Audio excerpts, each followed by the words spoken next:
미분양 폭탄 10만 호라.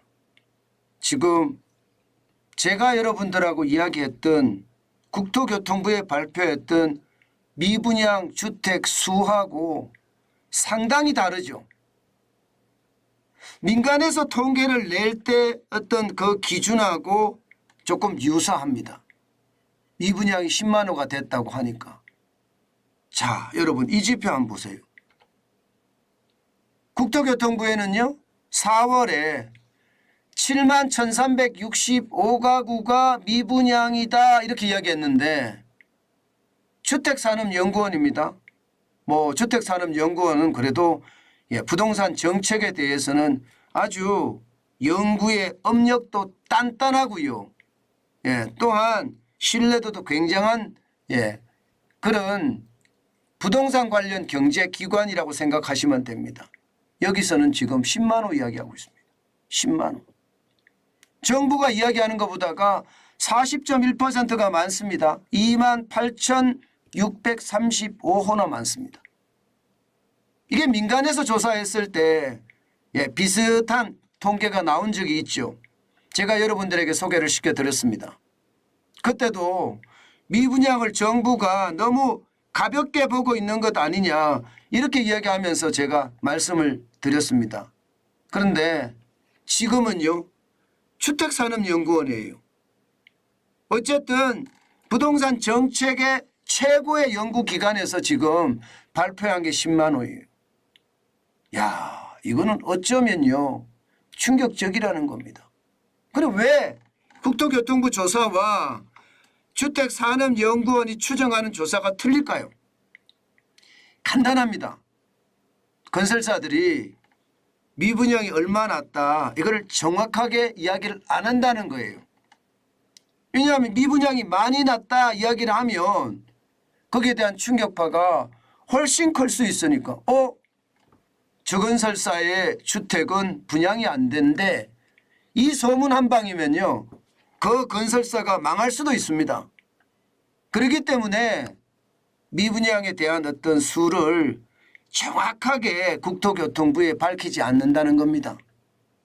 그래서 지금 주택산업연구원에서 조사한 것은 10만 호가 된다는 이야기예요. 게다가 말입니다. 더 심각한 거 하나 보여드릴게요. 더 심각한 거.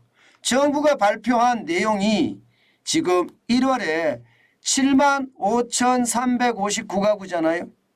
이게 5월까지 가면 많이 줄어요. 4월에는 7만 1,365가구지만 5월에도 6만 8,865가구입니다. 그런데 정부도 사실상 미분양 위험 수위를 6만 2천 가구로 잡고 있다는 사실이에요. 그런데도 정부의 대책은 지금 생각보다가 크게 나오지 않고 있다 이런 얘기가 되는 거거든요. 저는 이게 더 충격이라고 생각합니다. 정부도 미분양의 위험 수위가 6만 2천 가구다 이렇게 이야기하는데 그냥 떨어지기를 기다리는 그런 모양새인가요? 집값이 올라가니까 사람들이 집을 많이 살 거라고 예상하는 건가요? 그거는 아니잖아요. 어떻게 생각하면 지금 주택산업연구원에서 본 것은 10만 가구나 되거든요. 이 정도면 여러분 대책을 세워야 됩니다. 대책을 세우지 않으면 여러분 집을 짓는 사람도 집을 시행을 하는 사람도 돈을 빌려준 사람도 동시에 무너질 수가 있습니다.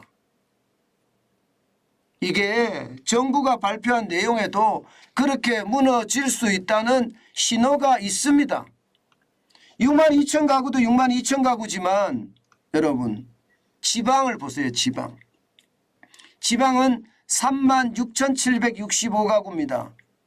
그러면 미분양 주택의 지방 비율이 51.5%입니다.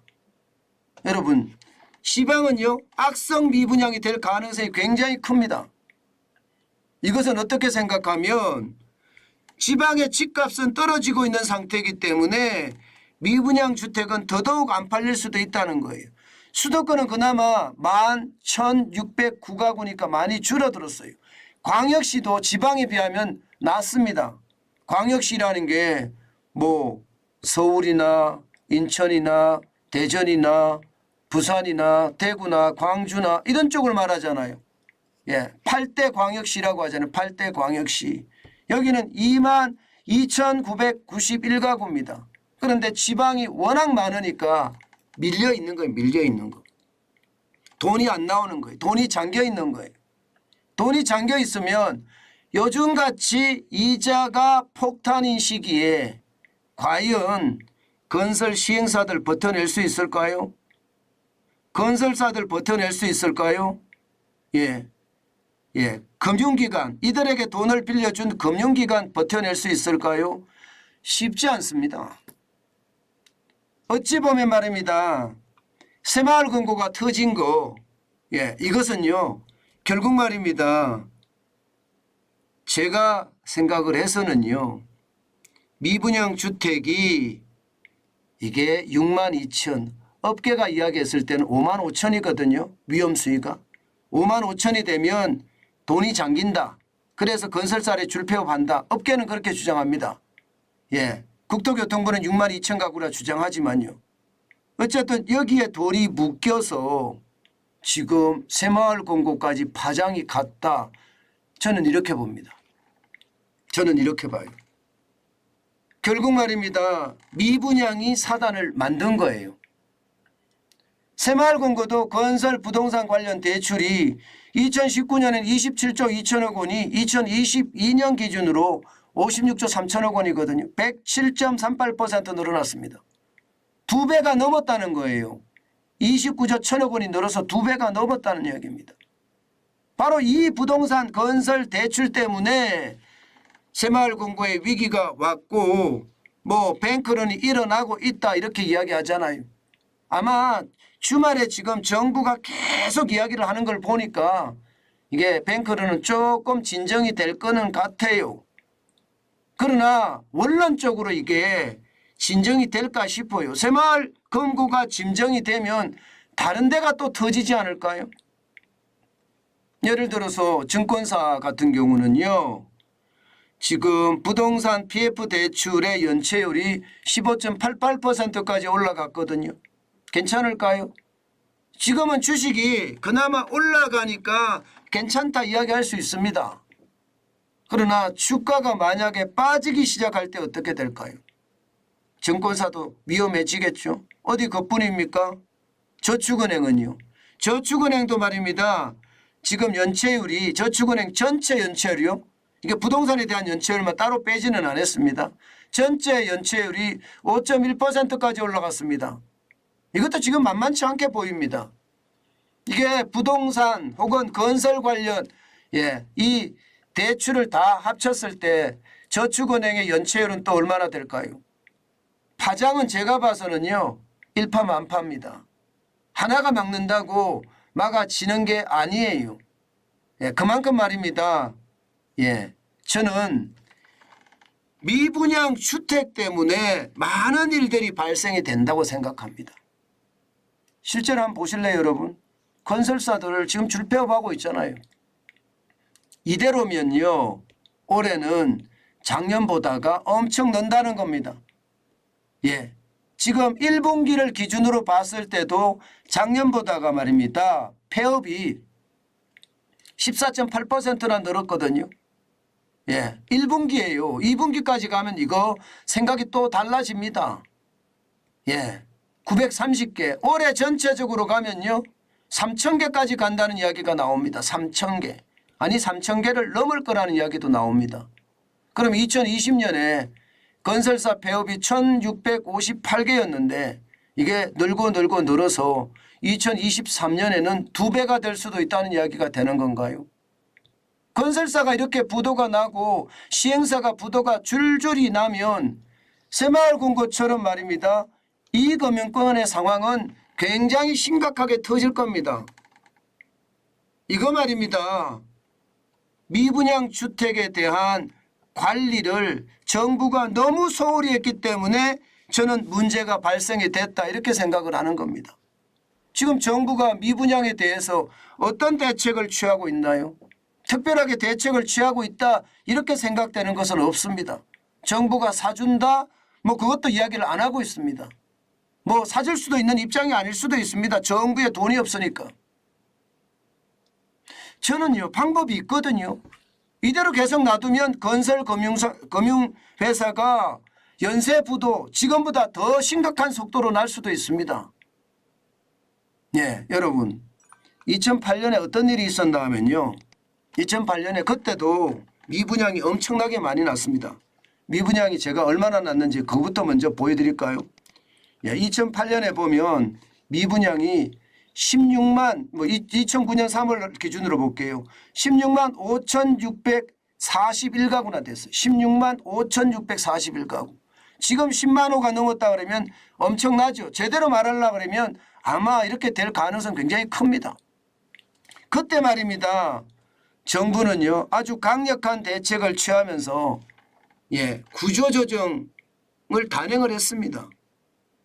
그리고 시공사들 너네 좀 손해봐라. 그러면서 리츠였죠. 부동산 리츠. 부동산 리츠 회사를 만들어서 다 이것을 예, 인수했습니다. 리츠 회사라는 게 많은 사람들이 돈을 모어서 쉽게 말하면 부동산 펀드하고 좀 비슷한데요. 예, 이게 구조조정 리츠라고 해서 많은 사람들이 돈을 내서 그 돈으로 미분양을 인수합니다. 그리고 이 미분양을 인수한 것을 실제 말입니다. 예, 대팔든가 그렇지 않으면 임대를 나와서 수익률을 냈습니다. 그 바람에 말입니다. 시공건설사의 손실은 30% 이상이 될 것을 10% 이하로 확 낮췄습니다. 그러면 건설사들이 쉽게 줄줄이 무너지는 사태는 없겠죠. 반면에 투자자들은 수익을 5% 내외로 받았습니다. 이거는 뭐 누이 좋고 매부 좋고예요. 핵심이었거든요. 그런데 이런 얘기가 안 나와요. 도대체 정부는 예, 미분양을 그냥 시장 경제에 맡긴다 뭐 이런 이야기인가요? 여러분 시장 경제에 맡기는 것도요. 시장이 잘 작동될 때는 맡기는 거예요. 시장이 이게 예, 왜곡이 되잖아요. 그러면 관리 감독하는 사람이 이 왜곡을 풀어줘야 됩니다. 그게 시장 경제예요. 무조건 시장에다가 맡기는 게 아니거든요. 정부가 라면 가격 내려라 소주 가격 내려라 하는 것도 말입니다. 아니 밀가루 가격 내렸으니까 주전 가격 내렸으니까 내려라 이거예요. 안 내리거든요. 기업의 탐욕 때문에. 기업은 예, 매출이나 이익의 극대화가 기업의 목적입니다. 그렇기 때문에 한번 올렸던 것은 절대 내리지 않습니다. 그러나 안 내리기 때문에 독점과 과점의 체제가 정부에다가 시장에다가 반항을 하는 거거든요. 이거는 낮춰줘야 됩니다. 이런 건 관여를 해야 되거든요. 예, 이게 시장 경제의 어떤 더한 원리라고 저는 생각을 합니다. 그만큼 말입니다. 중요한데 미분양에 대해서 너무 이게 터부시 시켜주는 것은 아닌가. 예, 터부시 시키는 것은 아닌가. 저는 그렇게 생각이 들어요. 지금 저는 정부가 굉장히 심각하게 미분양을 저는 봐야 된다고 봅니다. 정부조차도 미분양 위험 수위가 6만 2천 가구라고 스스로 이야기를 해놓고도 이게 말입니다. 그냥 저절로 떨어지기를 바라고 있는 그런 모양새. 저는 이것은요. 정부의 적극적인 경제정책이 아니라고 봅니다. 저는 이게 정부 돈으로 하라는 것도 저는 아니잖아요. LH가 인수하라는 것도 아니에요. 시장의 기능에 구조조정 리츠 같은 걸 만들어서 미분양을 인수를 해주면서 시장에 숨통을 좀 트여주라는 겁니다. 그런데 지금 정부가 위험 가구를 한 6만 2천 가구보다가 주택산업연구회에서는 10만 가구라고 이야기할 정도로 폭탄이거든요. 새마을 금고 같은 제2의 새마을 금고 사태가 안 터진다고 저는 장담할 수가 없다고 봅니다. 정부가 미분양 폭탄에 대한 것을 적극적으로 저는 막아야 된다고 생각합니다. 그렇지 않으면 시장의 위협이 저는 굉장히 커질 거라고 봅니다. 시장은요 단순하게 뭐 시장을 가만히 둔다고 해서 시장 경제가 아니에요. 착각하는 사람들이 많은데요. 시장은 독점이나 과점 내지는 시장에 왜곡이 일어날 때는요. 정부가 바로 잡아주는 역할을 하는 것도 시장 경제입니다. 지금 미분양 시장의 문제 이것이 결국은 시장의 위기로 뻥뻥 터지고 있는데 추경호 경제부총리가 이걸 알고 있나요? 원희룡 국토교통부 장관이 알고 있을까요? 청와대가 이런 사실을 알고 있을까요? 정관진 TV를 보시면서 알았으면 좋겠습니다. 저는 미분양 주택이 지금 건설사의 줄폐업도 만들어내고요. 제2금융권의 줄도산도 만들어내는 것 아닌가. 그래서 연쇄도산이 나타나는 것은 아닌가. 저는 그렇게 생각해 봅니다. 반드시 정부가 한 번쯤 콕 짚고 넘어가야 됩니다.